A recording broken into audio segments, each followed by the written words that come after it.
नमस्कार। कुछ लोग वे जो वक्त के सांचों में ढल गए, कुछ लोग वे जो वक्त के ढांचे बदल गए।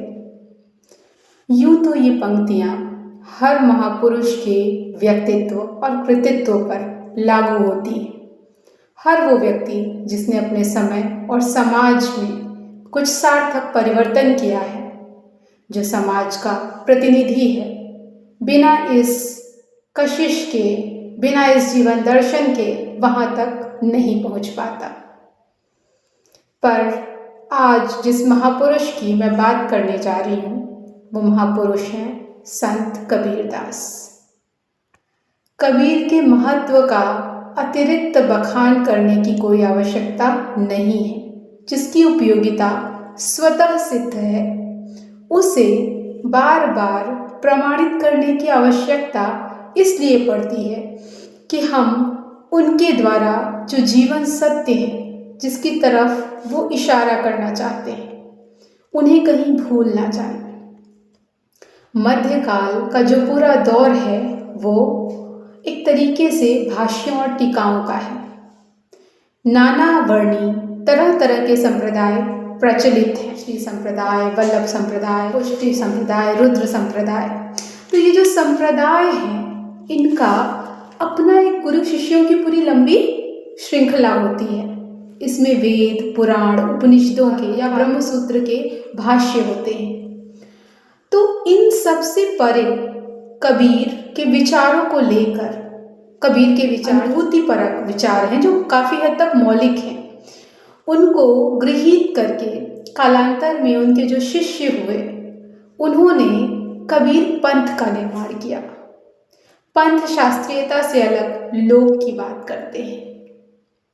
अब ये जो पंथ है, इसमें बहुत सी ऐसी शब्दावलियाँ आती हैं कबीर की शिक्षाओं में भी। बीजक जो उनके द्वारा अनुभूत कथनों का एक संग्रह है, अनुभवजन्य वाणी है, उसकी बात अगर हम करें विशेष रूप से, तो हम देखते हैं कि अनपढ़ व्यक्ति भी उससे रिलेट करता है। बहुत सी चीज़ें ऐसी हैं कि लोगों को कबीर की वाणियाँ याद हैं, जबकि ऐसा नहीं है कि कबीर की हर वाणी उनकी साखी की तरह सरल है। बहुत से पद हैं जो उलटबासी शैली में लिखे गए हैं। ये रहस्यात्मक, अंतःसाधनात्मक अनुभूतियों को व्यक्त करते हैं।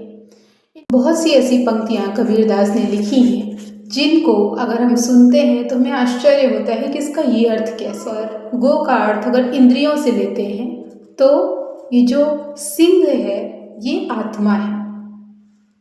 आत्मा जब तक अपने वास्तविक स्वरूप को नहीं पहचानती, तब तक वो इंद्रियों के अनुसार चलती है। जैसे जैसे इंद्रियां उसे भरमाती हैं, वो उसके पीछे पीछे भटकती रहती है। लेकिन जैसे ही उसे अपने आत्म स्वरूप का बोध होता है, फिर उसके बाद वो इंद्रियों को नियंत्रित करने वाली बन जाती है। तो इसका अर्थ खुलते ही प्रतीक भाषा में कही गई बातें हैं। लेकिन सामान्य व्यक्ति भी, कबीर पंथ में दीक्षित लोग भी इस वाणी को समझकर उस परम सत्य तक पहुंच सकते हैं। अर्चनम वंदनम दास्यम, इन सभी का समाहार कहीं न कहीं कबीर के निष्काम और निर्वैर भाव में हो जाता है।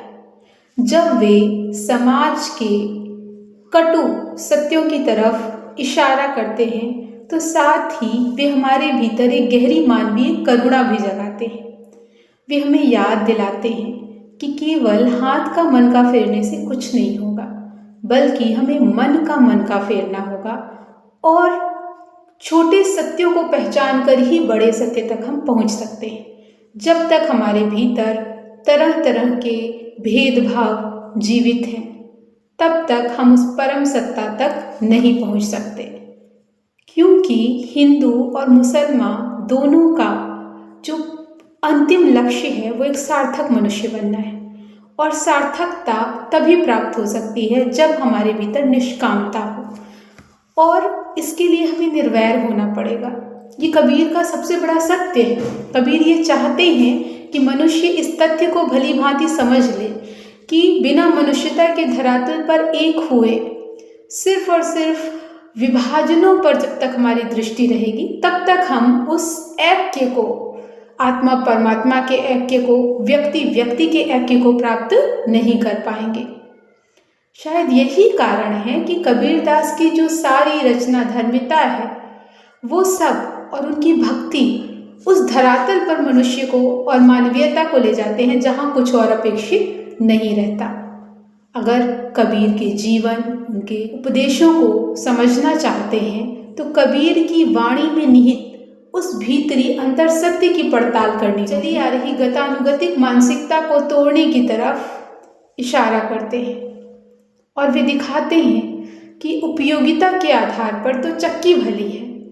या वो ये कहते हैं कि गंगा के नहाने से ही यदि मुक्ति होती तो फिर ये मछली क्यों नहीं तर जाती। तो ये जो तार्किकता है, कबीर के दर्शन की ये बहुत बड़ी मौलिक विशेषता है जिस पर बुद्धिजीवियों को, विद्यार्थियों को और जिज्ञासुओं को पुनः पुनः विचार करने की आवश्यकता है।